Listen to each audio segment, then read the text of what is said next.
Panorama group, जो सोचता है वो करता है। आपके अपने सपनों का आशियाना। जब मैं कांग्रेस प्रेसिडेंट बना तब लोग मुझे पूछे आपके पिताजी आप घर में क्या करते हैं। उस वक्त मैं ये डिस्क्लोज किया, उससे पहले किसी को भी नहीं बोला, क्योंकि जो बहादुर आदमी होता हो, लड़ाकू होता है, ये रो रो के अधिकार नहीं लेता हूं, हिम्मत से रहता। तो हमने कई इलेक्शन जीते, हमने लेबर मूवमेंट करके लेबर इलेक्शन जीता, स्टूडेंट इलेक्शन करके स्टूडेंट इलेक्शन जीता, और लगातार 1972 से अब तक मैं हर इलेक्शन जीतते आया। एक इलेक्शन मात्र मेरी आईडी आई, उसके बाद मैं राज्यसभा में हूं कंटिन्यूअसली। ये इसलिए कह रहा हूं, कोई भी व्यक्ति जो पॉलिटिक्स में आता है वो अपने उसूलों को अनुष्ठान में लाने के लिए आता है। जिस विचारधारा पे आपकी भरोसा होती है उस विचारधारा को आप आगे बढ़ाने की कोशिश करते हैं। लेकिन यहां ऐसा हो रहा है कि चंद लोग विचारधारा छोड़ के, बहुत से लोग भागी भागते पार्टी, एक पार्टी छोड़ के दूसरे में जंप, दूसरा पार्टी छोड़ के तीसरे में जंप करते रहते हैं। मैं एक ही पार्टी में हूं 53 साल से, 69 से आज तक, और एक ही झंडा एक ही चिन्ह पे मैं चुनते आया हूं। तो कहने का मकसद, आप पेशेंस रखो, धैर्य रखो, आपको सब कुछ मिलेगा। साथियों, हमारे लोकतांत्रिक और स्वतंत्र परंपराओं का एक लंबा इतिहास रहा है। पंडित नेहरू, बाबा साहब अंबेडकर, जगजीवन राम जी, ऐसे अनेक नेतागण इस देश का स्वरूप बदलने में काम किए हैं। वो हमारे वल्लभ भाई पटेल जी हो, गांधी जी जो हमको आजादी दिलाए, सभी ने इस देश को बनाया। और आज हमारे सामने जो उन्होंने संविधान बना के सभी को बराबरी का हक अगर किसी ने दिलाया तो वो कांग्रेस पार्टी ने दिलाया, और अब सबको समान अधिकार है। वन वोट वन वैल्यू का अधिकार मिला। जहां बड़े बड़े देशों में भी यह अधिकार नहीं था, वहां भारत में सभी को पहले दिन नहीं, जिस दिन यूनिवर्सल अडल्ट फ्रेंचाइज एक्ट लागू हुआ, संविधान लागू हुआ, तब सबको बराबरी का हक मिला। वहां पर आप देखिए, अमेरिका जैसे देश में महिलाओं को अपने हक के लिए लड़ना पड़ा, अपने वोट के लिए लड़ना पड़ा। इंग्लैंड में लड़ना पड़ा, फ्रांस में लड़ना पड़ा, ऑस्ट्रेलिया में रिसेंटली एक 50 साल पहले, 40 साल पहले उनको हक मिला, कनाडा में भी बाद में मिला। आप कहीं भी जाओ, देशों के जो डेमोक्रेटिक कंट्रीज है, उनको जो हक मिला महिलाओं को, वो पुरुषों को मिलने के बाद किसी 300 इयर्स 400 के बाद मिला। लेकिन एक ही देश ऐसा है जो संविधान बनाया गया है, उस संविधान में सबको बराबरी का हक दिया है। गरीब के वोट को उतना ही वैल्यू, अमीर के वोट को भी उतना ही वैल्यू, उसका कोई फर्क नहीं है। और ये करने वाले कौन थे? कांग्रेस पार्टी के लोग, पंडित जवाहरलाल नेहरू, महात्मा गांधी जी, डॉक्टर अंबेडकर, ये सब ने लिख के ये जो काम किया है, बहुत बड़ा काम, ऐतिहासिक काम है। इसको बचाना है। अगर आप ऐसी ही चाहते हैं कि ये देश आजाद रहे, लोकतंत्र रहे, यहां संविधान कायम रहे, सब बराबर रहे, तो आपको इस संविधान को बचाना होगा। ये संविधान जो है, ये संविधान जो है हमें पार्लियामेंट में दिया गया है। एज ए पार्लियामेंट के मेंबर के नाते हमको ये दिया गया है। बस तो ये दिया, इसकी हिफाजत के लिए हम लड़ रहे हैं। अगर ये हमारे हाथ से छूट गया तो समझिए कि हम पूरा आजादी खो लेंगे, फिर गुलामी के अंदर हम जाएंगे, गुलाम बन जाएंगे। तो भाइयों, आप तमाम लोगों से मैं ये भी विनती करने आया हूं, अगर हमारे साथी इनको अगर आप जीत के लाए तो इस देश का संविधान बचेगा, लोकतंत्र बचेगा।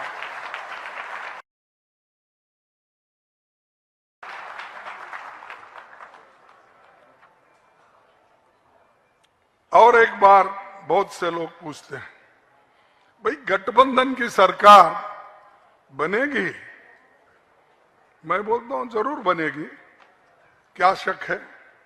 नहीं, इतने लोग हैं उसमें, इतने पार्टियां हैं, कौन बनेगा करोड़पति, ऐसा बोलते हैं। तो एक एक साल को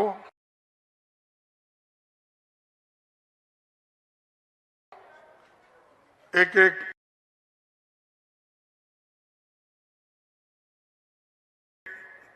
6 महीने को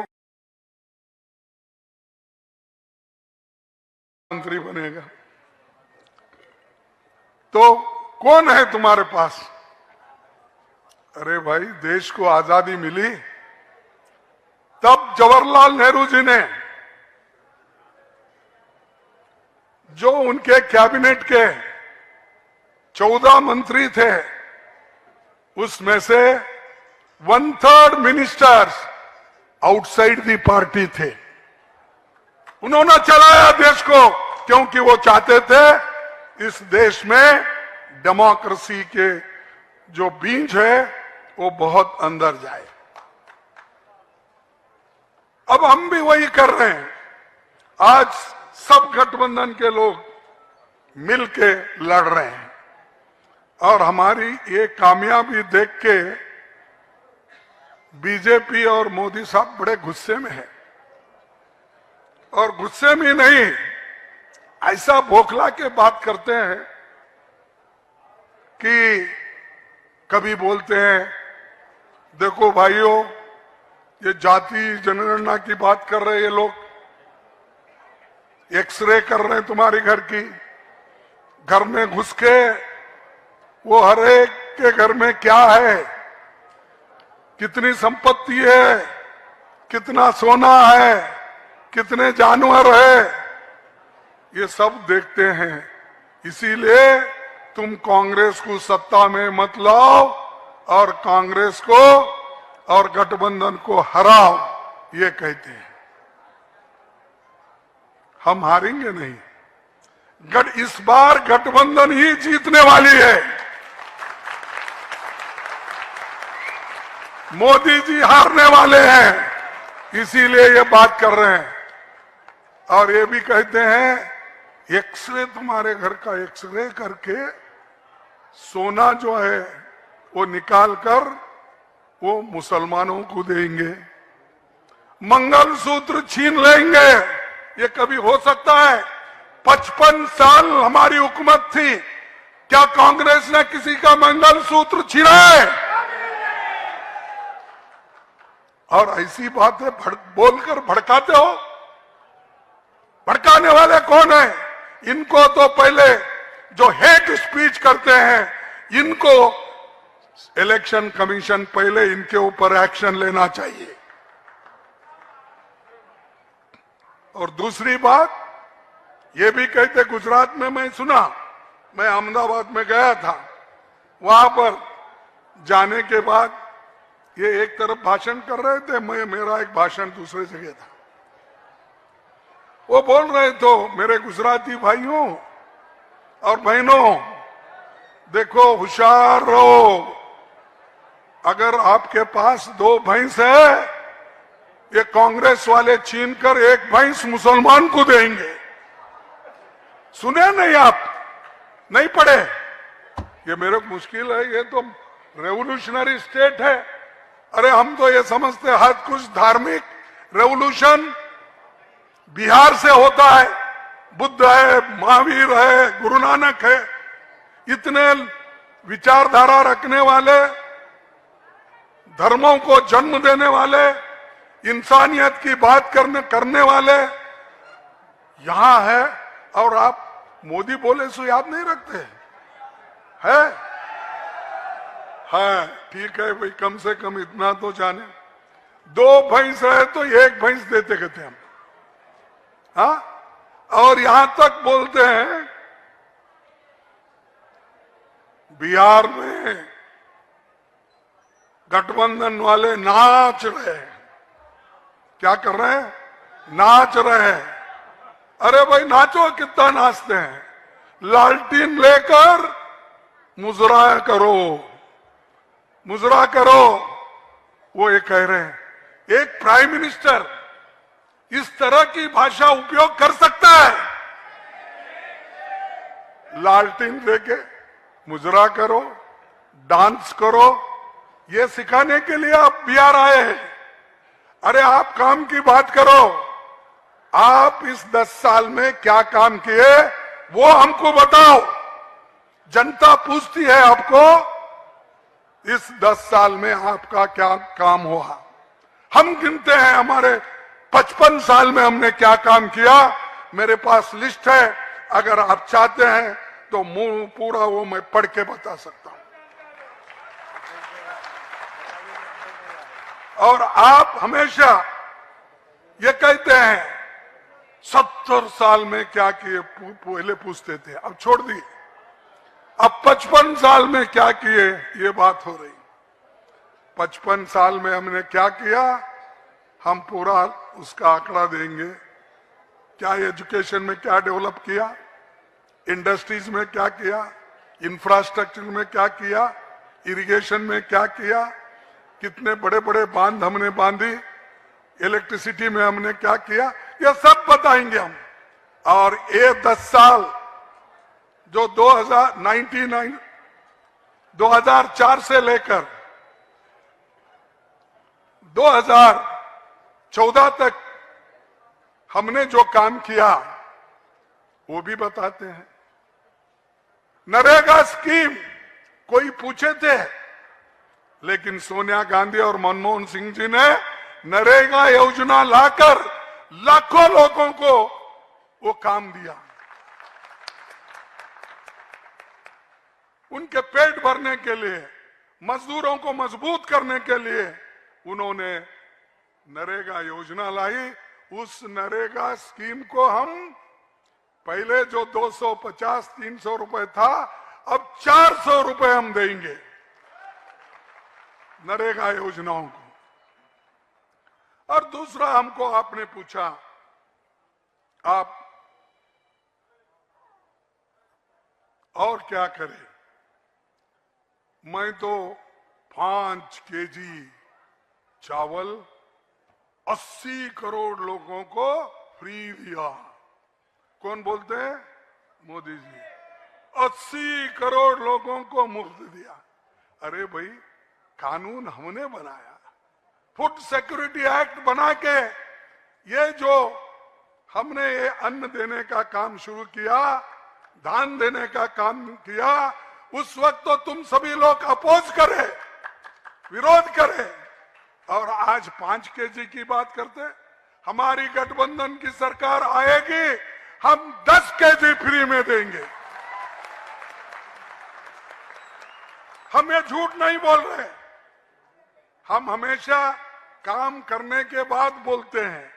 मोदी जी के बगैर काम बोलते ही जाते हैं। 15 लाख तुमको दूंगा, दिए क्या?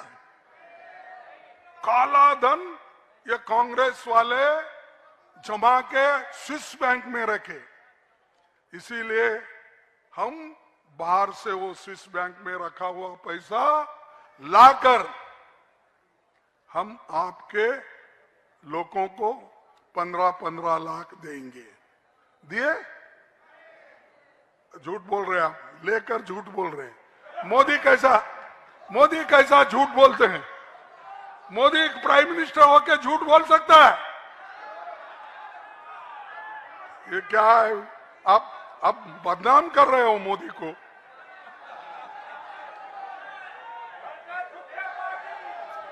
और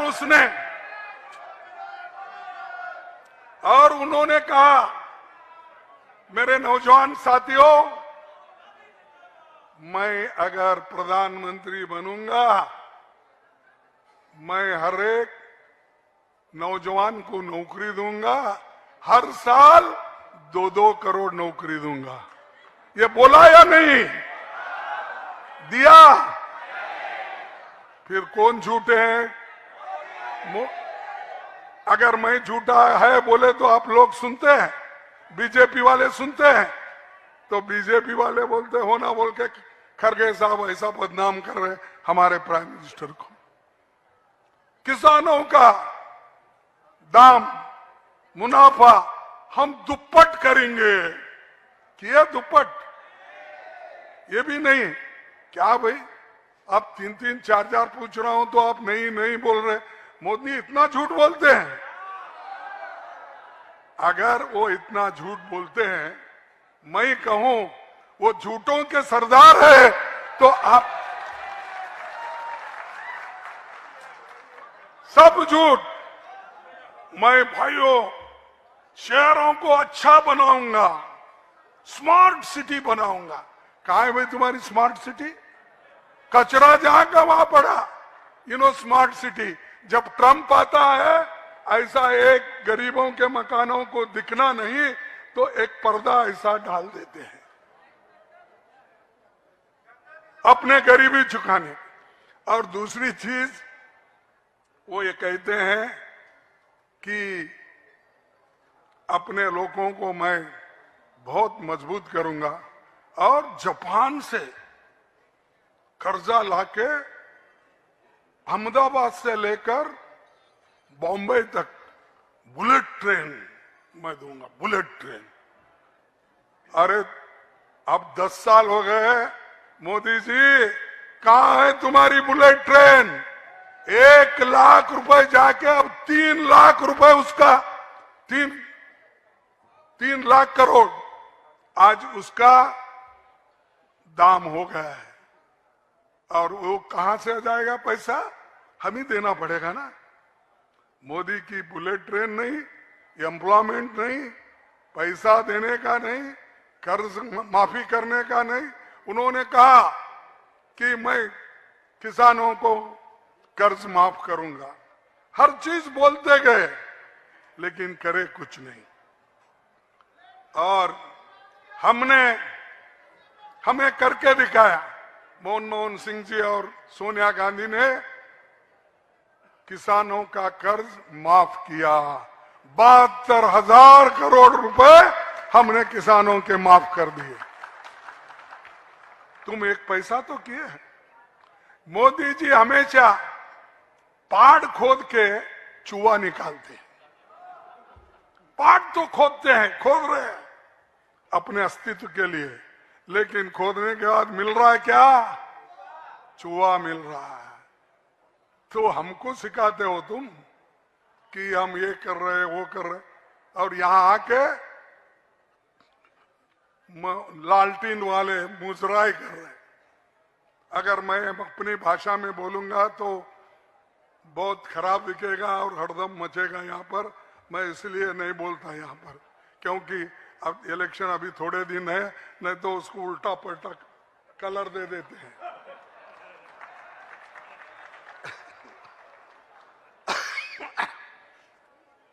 संविधान को हम बदलने वाले नहीं हैं।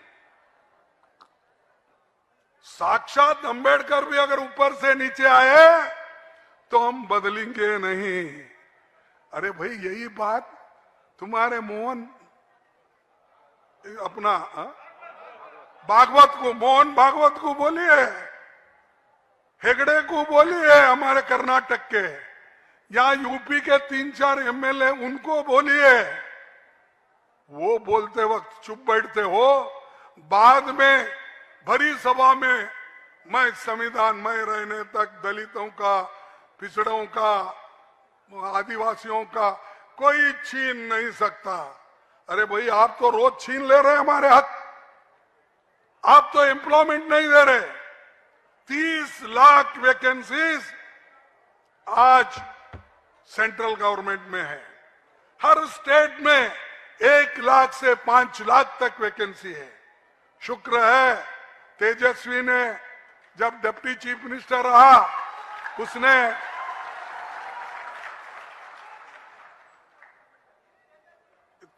कम से कम 5 लाख नौकरियां उन्होंने भर्ती की। आपको क्या होगा? आपको ऑल इंडिया पे 30 लाख नौकरियां भर्ती करने का नहीं होता। जब एक स्टेट में 5 लाख नौकरियां भरते हैं तो आप सोचिए सारे हिंदुस्तान में कितने नौकरियां पड़े हुए हैं। ये काम मोदी करना नहीं चाहते क्योंकि उसमें से 60% नौकरियां गरीबों को जाती है और उनको पक्का नौकरी मिलती है, इसीलिए वो नहीं चाहते। मैं एक कोटेशन आपके सामने बोलने जाऊंगा जो संविधान लिखते वक्त आखिरी भाषण में जो अंबेडकर ने कहा था, यदि राजनीतिक दल अपने पद को देश के ऊपर रखेंगे, आपके पंथ को देश के ऊपर रखेंगे तो हमारी स्वतंत्रता एक बार फिर खतरे में पड़ जाएगी। यदि राजनीतिक दल अपने पंथ को देश से ऊपर रखेंगे तो हमारी स्वतंत्रता एक बार फिर खतरे में पड़ जाएगी और संभवतः हमेशा के लिए खत्म हो जाए। हम सभी को इस संभाव्य घटना का दृढ़ निश्चय के साथ प्रतिकार करना चाहिए। हमें अपनी आजादी की खून के आखिर खतरे के साथ इसकी रक्षा करने के लिए संकल्प लेना चाहिए। ये बात उन्होंने उस वक्त कही थी संविधान सौंपते वक्त। अगर हम दिया हुआ संविधान को अगर नहीं बचाएंगे, हमारे मूलभूत अधिकार जो है, हमारे फंडामेंटल राइट्स जो है, अगर हम नहीं बचाएंगे तो हमारे आगे के पीढ़ी को हम गुलाम बनाएं। अगर वो पाप हमारे ऊपर आएगा और हम गुलाम के गुलाम रहेंगे। आजादी के बाद तुमको जो फ्रीडम मिला, बात करने का फ्रीडम, लिखने का फ्रीडम, पढ़ने का फ्रीडम, ये जो स्वतंत्रता मिली, अगर मोदी आएंगे, अब तो जेल में डाल रही है। कोई अगर टीवी में अच्छा डिबेट करता है देश के लिए, उसको सीधा नौकरी से निकाल देते हैं या नहीं तो जेल भेज देते हैं। कोई अच्छा पेपर में लिखता है गरीबों के बारे में तो उसको भी जेल भेजते हैं। ये जेल भेजने का ही इनका काम। अगर एक दिन, मेरे को भी संशय है, ये एक दिन अगर आप इस बार गलती से, वो नहीं आएंगे छोड़िए, लेकिन गलती से अगर आएंगे तो वो इस देश के डिक्टेटर बनके आपको गुलाम बना के रखेंगे। इसलिए आपको ये याद रखना चाहिए, उनके पास बहुत बड़े हथियार हैं। उनके पास सीबीआई है, ईडी है, इनकम टैक्स है, सीवीसी है, पुलिस है, सब कुछ है, और उससे वो डराना चाहते हैं। और डरा डरा के हमारे इतने लोगों को उन्होंने अपने पार्टी में लिए, और चंद लोग डरपोक होते हैं, वो भागते भागते उधर ही चले जाते हैं। और यहाँ के नेता, एक याद नहीं आ रहा, हमारा अखिलेश साहब, सॉरी, अब चीफ मिनिस्टर थे ना जी पहले, हाँ, नीतीश कुमार जी, नीतीश कुमार जी बहुत बहादुर, कमिटेड, कर्पूरी ठाकुर की आइडियोलॉजी, लोहिया की आइडियोलॉजी, जॉर्ज फर्नांडिस की आइडियोलॉजी, सोशलिस्ट की आइडियोलॉजी कहां गई भाई? तुम जाकर मोदी के गोद में बैठे हो और मोदी सबको निगल ले रहा, सबको निगल ले रहा, और हमको सिखाते हो। और ये भी बोले हैं फिर वापिस आएंगे, क्योंकि तेजस्वी रहे तो मैं पूछता था क्या तुम्हारे चाचा फिर वापिस आएंगे क्या बोल के, और आए तो भी नहीं लेना भाई, मैं हाथ जोड़ के तुम्हारे साथ अब आया हूं, फिर नहीं तो मैं छोड़ना पड़ता है। तो वो आज क्या बोल रहे हैं? मोदी के शरण में जाके बोल रहे हैं हाथ जोड़ के, मोदी जी फिर मैं अभी कभी नहीं जाऊंगा, आपको छोड़ के मैं यहीं मरूंगा, यहीं रहूंगा। ये नेता लोगों का बात है, अपने स्वार्थ के लिए लोगों का उपयोग करते हैं, वोट्स का उपयोग करते हैं, हमारे मां बहनों का साथ लेते हैं, लेकर आज पलट जाते हैं सत्ता के लिए। लेकिन इस बार ना मोदी आएगा, ना नीतीश कुमार आएगा, गठबंधन आएगी, फिर हमारी सरकार बनेगी। और हमको ये भी बार बार सिखाते हैं, क्या है कि भ्रष्टाचारी को मैं खत्म कर दूंगा। कौन बोलते हैं? मोदी जी। भ्रष्ट लोगों को मैं देखूंगा नहीं, उनको एक एक करके जेल में डालूंगा। अरे बाप रे, मैं बोला बहुत ही धैर्यशाली आदमी है, एक एक करके अंदर डाल रहा है। लेकिन इतिहास अगर देखेंगे, उनका करतूत अगर देखेंगे, जो भ्रष्ट समझकर जिनको ईडी में डाला था, ईडी की नोटिस पहुंची थी, इनकम टैक्स की नोटिस पहुंची थी, एफआईआर डाले थे, उन सबको बुला बुला के शाह और मोदी ने बोला अगर आप अपना साथ नहीं दिए मुझे तो तुम सीधा ईडी के साथ जेल में जाओगे। इसीलिए भागते गए बहुत से लोग, हमारे भी गए, दूसरे पार्टी के भी गए, लीडर्स भी गए। और ये भ्रष्ट लोग वहां जाने के बाद बहुत क्लीन हो गए, क्योंकि उन्होंने कहा, किसी को मोदी जी ने राज्यसभा मेंबर बनाया, किसी को डिप्टी चीफ मिनिस्टर बनाया, किसी को चीफ मिनिस्टर भी बनाया महाराष्ट्र में। हर एक को कुछ ना कुछ हुद्दा देके उन्होंने अपने पास लिया, और वो कलंकित थे मोदी के दृष्टि से, वो भ्रष्ट थे मोदी के दृष्टि से। लेकिन आज वो सब भूल गए मोदी जी, और वो क्या कर रहे हैं? ये हमारे शाह के पास एक लॉन्ड्री है, बहुत बड़ी लॉन्ड्री। वो लॉन्ड्री, मैं समझाता लॉन्ड्री कपड़े धोने के लिए, क्लीन करने के लिए यूज करते समय, लेकिन मोदी ने इतनी बड़ी लॉन्ड्री खोली जिसमें वॉशिंग मशीन जिसने वो रखा है वो आदमी को क्लीन करता है। वो वॉशिंग मशीन में ये कलंकित आदमी अगर डाल देता है तो क्लीन होके बाहर निकलता है, उस जाके उस वक्त ये लोग गले लगा लेते हैं। अरे कुछ तो कुछ आप ऐसा बोलिए, देश चलाते हो, 140 करोड़ जनता तुम पे विश्वास रख के तुमको 10 साल वहां बिठाई, ऐसी बात बोलते हो तुम। तो ये कलंकित लोगों को लेकर ही चलाएंगे। ऐसा ही करके हमारे सरकार तोड़े, मध्य प्रदेश में तोड़े, कर्नाटक में तोड़े, तेलंगाना में तोड़े, उसके बाद में मणिपुर में तोड़े, गोवा में तोड़े, उत्तराखंड में तोड़े, सब जगह तोड़फोड़ करने वाले मोदी और शाह। और हमारी संपत्ति बेचने वाले भी यही लोग। गरीब जो अपना पसीना टपका के टैक्स देता है, उसके आधार पर जो बड़े बड़े कारखाने ठहरे, उन कारखानों को सब बेच रहे। एयरपोर्ट, पोर्ट, माइनिंग, जंगल, जल, सब लेके जाओ। अदानी अंबानी कहाँ है, आओ लेके जाओ। ये काम करने वाले आप हो।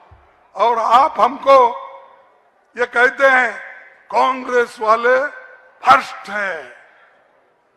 ये कांग्रेस वालों आज तक देश के लिए कुछ नहीं किए, अपने लिए किए, परंपरा के लिए करे, खानदान के लिए करे। अरे बताओ मुझे, 1989 से गांधी फैमिली से एक प्राइम मिनिस्टर बना? आप बताओ, कोई बना प्राइम मिनिस्टर? कोई मिनिस्टर बना? कोई डिप्टी प्राइम मिनिस्टर बना? फिर क्यों बोलते हैं भाई गांधी फैमिली के लोग रूल कर रहे? इसके सपने में भी गांधी फैमिली आती, नींद नहीं करता। राहुल गांधी कैसे हैं, सोनिया गांधी कैसी है, आज मुझे क्या बोले, यही सोचते रहता है। ऐसा सोचने वाला आदमी देश की भलाई कर सकता है? तो इसलिए मेरे माताओं, भाइयों, मैं आपको यही कहूंगा कि हम बहुत से चीजें इस देश के लिए ला रहे हैं और वो आपका आशीर्वाद हम चाहते हैं। खास करके हम जो गारंटी हमने अनाउंस की है, वो गारंटी सभी लोग मिलकर अनाउंस की है, किसी एक पार्टी ने उसके लिए नहीं किया। ये मैनिफेस्टो में हमने पूरा उसमें लिखा। एक है हमारे 5 न्याय। 5 न्याय में एक युवा न्याय, एक हमने स्त्री न्याय और एक किसान न्याय, एक श्रमिक न्याय, ऐसे 5 न्याय हमने घोषित किया और 25 गारंटी हमने दी। पहली बार हमने हमारे महिलाओं को, माताओं को, जिस घर में वो मुखिया रहती है, उसको 1 साल को 1 लाख रुपए देने का हमने वायदा किया है। नौजवानों को 1 लाख रुपए का स्टाइफंड देकर उनको हम ट्रेनिंग देने की वायदा किए। जितने भी 30 लाख वैकेंसीज है केंद्र में, उसको भर्ती हम करेंगे। हर चीज जो हम वायदा कर रहे हैं वो हम करके दिखाएंगे और मोदी जी के जैसा हम बहाना नहीं बनाएंगे। हम ये नहीं बोलेंगे कि मटन, चिकन, वो ये नहीं बोलेंगे। अब आजकल ये भी बोल रहे मोदी साहब, पहले तो कभी नहीं बोलते थे, लेकिन मुसलमानों का घर का खाना भी अच्छा लग रहा है उनको। परसों कुछ बोले, मेरे को सुना, तो उन्होंने बोला हमारे मोहल्ले में हमारे नेबर्स जब मोहर्रम के दिन हमको खाने के लिए बुलाते थे तो हम छोटे थे तो जाते थे। बोले अरे हमारे को तो बोले कि मैं आरएसएस से जुड़ा हूं बचपन से। तुम कब गए, कब खाना खाए, कौन सा खाना खाए, क्या चिकन खाए, क्या मटन खाए, क्या खीमा खाए, क्या खिचड़ी खाए, क्या कलीजा खाए, क्या भेजा खाए? भेजा तो लोगों का खा रहे हैं। हाँ, क्या खाए? अरे बोलने की भी हद होती है। ये सब बोलने वाले फिर हिंदू मुसलमान क्यों कर रहे? क्या दलितों के नाम पे पॉलिटिक्स क्यों कर रहे? फिर देश में इतनी गरीबी क्यों है? कितने प्राइसेस आज कीमत बढ़ रहे हैं, अनएम्प्लॉयमेंट, इसके ऊपर ध्यान दीजिए मोदी जी। सिर्फ ऐसे बातें बोलने से कुछ होने वाला नहीं है। डेवलपमेंट की बात करो, गरीबी की बात करो, अनएम्प्लॉयमेंट की बात करो, और तभी कुछ इस देश का हल होगा। नहीं तो तुम्हारे भाषण सुन सुनकर लोग अब खत्म, छोड़ दो इस मोदी सब झूठ बोलता है, झूठों का सरदार है, ये बोलते फिरते। तो इसलिए दोस्तों, और एक बात मैं आखिरी में संविधान के बारे में कह के अपने भाषण को समाप्त करता हूं कि संविधान में कहा था कि बाबा साहब ने, मैं महसूस करता हूं कि संविधान चाहे कितना भी अच्छा क्यों न हो, यदि वो लोग जिन्हें संविधान को अमल में लाने का काम सौंपा जाए खराब निकले तो निश्चित रूप से संविधान खराब सिद्ध होगा। दूसरी ओर संविधान चाहे कितना भी खराब क्यों न हो, यदि वे लोग जिन्हें संविधान को अमल में लाने का काम सौंपा जाए अच्छे हो तो संविधान अच्छा सिद्ध होता है। अगर संविधान को चलाने वाले लोग खराब है तो खराब एडमिनिस्ट्रेशन होता है।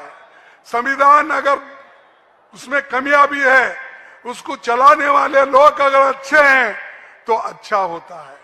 तो इसलिए भाइयों, ये संविधान को बचाने के लिए, मोदी को सत्ता से दूर रखने के लिए आप सब लोग एक हो जाओ और गठबंधन सरकार को अधिकार में लाओ, यही मेरी विनती है। और हमारे जो अभिजीत कुमार को आप चुन के लाएंगे तो गठबंधन का और जनता का फायदा होगा, क्योंकि ये जनता लड़ रही है इलेक्शन, हम नहीं, हम जनता को साथ दे रहे हैं। और ये चुन के आएंगे तो डेमोक्रेसी भी बचेगी, संविधान भी बचेगा, आपके हकूक भी बचेंगे, आरक्षण भी बचेंगे। यही कह के मैं अपने शब्द को समाप्त करता हूं। जय हिंद। मल्लिकार्जुन खड़गे साहब, आदरणीय दीपांकर भट्टाचार्य साहब, श्रद्धेय श्रीमती मीरा कुमार जी, बिहार कांग्रेस के प्रभारी आदरणीय मोहन प्रकाश जी, कांग्रेस वर्किंग कमेटी के सम्मानित सदस्य, राज्यसभा में हम लोगों के सहयोगी नासिर हुसैन साहब, शकील खान साहब, सीपीआई, सीपीएम और राष्ट्रीय जनता दल सहित सभी महागठबंधन दलों के नेता और कार्यकर्ता साथीगण, इस सभागार में उपस्थित सभी प्रबुद्ध मित्रों, पत्रकार साथियों, देवियों एवं सज्जनों, पटना के उपस्थित आप सभी कांग्रेस जनों की तरफ से हम अपने अभिभावक और नेता मल्लिकार्जुन खड़गे साहब का हृदय से स्वागत और अभिनंदन करते हैं। मित्रों, अभी अभी राष्ट्रीय अध्यक्ष जी पब्लिक मीटिंग करके मोहनिया से, सासाराम से यहाँ पहुंचे हैं। इन्होंने इच्छा व्यक्त की थी कि पटना चल के जिस तरह से संविधान और संवैधानिक इंस्टीट्यूशन पर हमले हो रहे हैं, उस पर पटना वासियों से चर्चा करने की इच्छा, इसलिए ये हॉल में मीटिंग आयोजित की गई। आप सभी को न्योता देकर यहाँ बुलाया। उसी में हम लोगों ने आग्रह किया था दीपांकर भट्टाचार्य साहब से और तेजस्वी प्रसाद यादव जी से कि ये इलेक्शन जिस तरह से बढ़ रहा है और जिस तरह से भारतीय जनता पार्टी और मोदी सरकार संवैधानिक संस्थाओं पर लगातार आक्रमण कर रही है, और ये चुनाव साफ है कि अगर गलती से ये लोग अगर जीतते हैं तो अम्बेडकर जी का हम लोग का संविधान नहीं बचेगा। प्रजातंत्र और जमहूरियत पर लगातार खतरा है और उसको आप सभी देख रहे हैं। इसलिए हम कोई भाषण करने नहीं आए, हम सीधे तौर पर पहले आदरणीय खड़गे साहब को ही हम आग्रह करेंगे कि वो इस विषय पर आपको अपनी बात कहें। उसके बाद दीपांकर भट्टाचार्य साहब, तब तक तेजस्वी जी भी आने वाले हैं और फिर आदरणीय मीरा जी से हम आग्रह करेंगे। इसलिए सीधे तौर पर हम आदरणीय मल्लिकार्जुन खड़गे साहब से आग्रह करते हैं कि वो आके और उनकी उपलब्धियां, उनकी सफलताएं एक मिसाल है। जब उन्होंने ये फैसला किया कि मुझे उचित समझा कि यहाँ पर मैं मैदान में उतरूं, ये जिम्मेदारी दी गई पटना साहिब में लड़ने के लिए, तो मेरे मन में कोई शक नहीं था। मैं जानता हूं, मैं आपके लिए भी ये कह रहा हूं कि मैं यहाँ पर चुनाव लड़ने नहीं आया हूं, मैं यहाँ पर चुनाव जीतने आया हूं।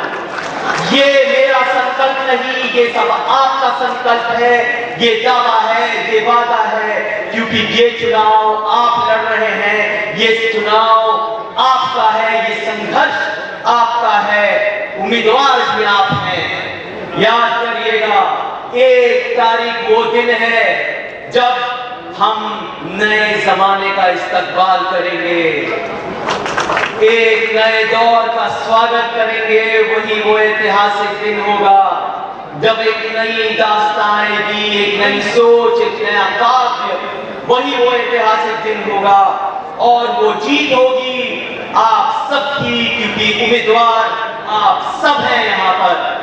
देखिए, हम चुनाव क्यों लड़ रहे हैं? हम चुनाव उन गरीबों के लिए लड़ रहे हैं जो जरूरतमंद हैं, हम पटना की शान के लिए चुनाव लड़ रहे हैं, हम जो वंचित हैं वर्ग, उनके लिए वो चुनाव लड़ रहे हैं और ये जीत उन्हीं की होगी। तो आइए लड़ते हैं, जोर शोर से जीतते हैं, छाती ठोक के जीतते हैं, आसमान को जमीन पर ला के जीतते हैं, क्योंकि पटना की ये जमीन, ये क्रांतिकारी जमीन आप जानते हैं, ये जो मिट्टी है ये आपके खून और पसीने से रंगी हुई मिट्टी है, ये क्रांतिकारी और शहादत की जमीन आपके बलिदान का एक बार फिर याद कर रही है। तो दोस्तों, वो दिन याद रखिए, वो 1 तारीख है, वो 1 नंबर है, वो पंजा छाप है, यही जीत का नारा है।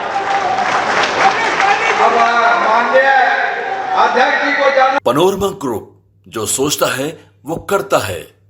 अगर ये वीडियो पसंद आई और वह बिहार के राजनीति और बिहारियत से सरोकार रखेनी तो सब्सक्राइब बटन दबा के चैनल के सब्सक्राइब कर ली। ओजे एगो घंटी बा, ओकरा बटन दबा देला से कुल सटीक और मारक खबर रुआ मुफ्त में मिल जाई। अगर रुआ पत्रकारिता के हमनी के नया प्रयोग में सहयोग कर चाहतानी तो ज्वाइन बटन दबा दी।